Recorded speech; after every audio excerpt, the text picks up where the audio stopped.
𝗥𝗖𝗕 presents the RCB podcast. I think first and foremost, it's important to give credit to the players. In our roles, you're only as good as your players. So if we're a championship-winning team, it's because we've got championship-winning players. So I'd probably always start there. They deserve the most amount of credit. They're the guys who take the field. They deal with the weight of the shirt and the pressure and the expectation. They do incredible things in front of thousands of people. Thankfully, we're hidden from that. So they deserve the most credit. A culture and environment is critical. Talent is there, but talent can blossom only if the culture is good and environment is good. When I came in, I looked back and understood saying we need to change. We need to bring process in. And we need to bring in a culture which is completely different from what it is.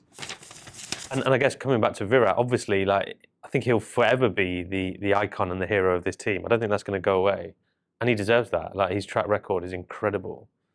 I remember at one point last season seeing his stats when he got to however many runs it was. Was it 9,000 runs or whatever? 9,000 runs in IPL cricket. 18 years wearing 18 just years. one shirt. How can you not? That's not 500 runs a season. It's actually ridiculous.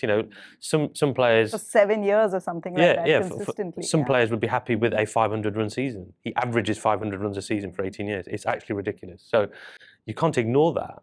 But the best thing Andy and I can do for him is give him a championship-winning team. And he's certainly at the stage of that career where he wants to keep winning things. So it didn't take much buy-in from someone like him. He wants good players around him because he wants to win. He's a winner. Yeah, we spent a lot of time thinking about that captaincy decision. I don't mind saying in my career there aren't that many decisions that I've thought about as long and as deeply as that one. And the thinking started in the season before. We were very blessed to have someone like Faf as our captain. Everybody knows what a champion person Faf is. And he was still a player doing the business at that stage as well. We could have easily just rolled him over and continued with Faf, having built a strong connection, relationship and trust with him. But you've got, sport is pretty ruthless and you've got to look at the reality of his age and stage. And again, I mentioned earlier, big auction, chance to do a bit of a reset. We felt like an Indian captain was really important. It's an Indian competition, so having an Indian captain I think is really important. And it's high up in the air! ये तो out है. Tissues. ये तो 6 है. Party. Out, out, out, out, out! 666. What a smashing victory! Big basket. Everything you need delivered now. We went 3 weeks without playing. So actually, that was the hardest bit. We'd had quite a lot of momentum and we're playing good cricket and psychologically in a really good place. And we went 3 weeks without playing. So it was like doing pre-season again.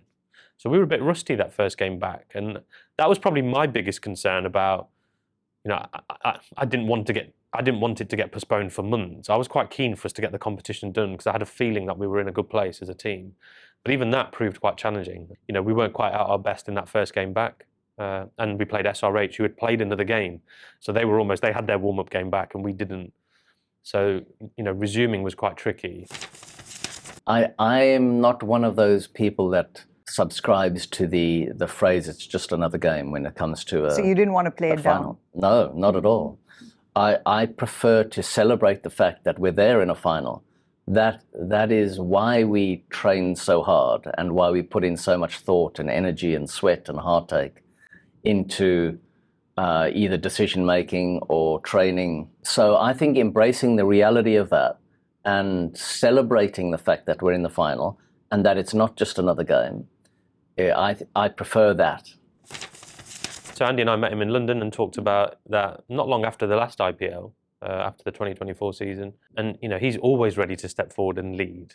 He doesn't need a second invitation. So, he would have been very keen to help us if we needed to do it.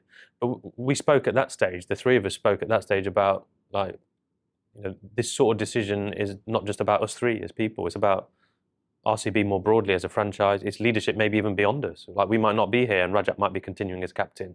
So it's a moment in time where we have to take that responsibility quite seriously. The easy thing would have been to do is just go, Virat, do you mind filling in and doing captaincy? But then you're just kicking a decision down the road. At some point, we can't be dependent on Virat all the time. So we just had that conversation and Virat's a bright guy. He got it really quickly. He said, yeah, let's think about some of these other individuals, but if you need someone, then obviously I can do it. And I really liked seeing the likes of 𝗜𝗍𝗍 and 𝗥𝗖𝗕 there for the final because it was authentically us saying to the boys, well, look, these are the boys that came before you and they're enjoying your success just as much as they would have enjoyed their own success. And this is what you're part of. So I thought that moment was a real embodiment of what we've tried to do around, right, this is our time in the sun, recognise what's come before, have the responsibility of handing it on to other people. That was it in action. We're not defending champions. We're not defending anything. We might be current champions, but I don't want us to have a mindset of us defending anything. We're attacking, we're chasing something else. So we're chasing back-to-back wins.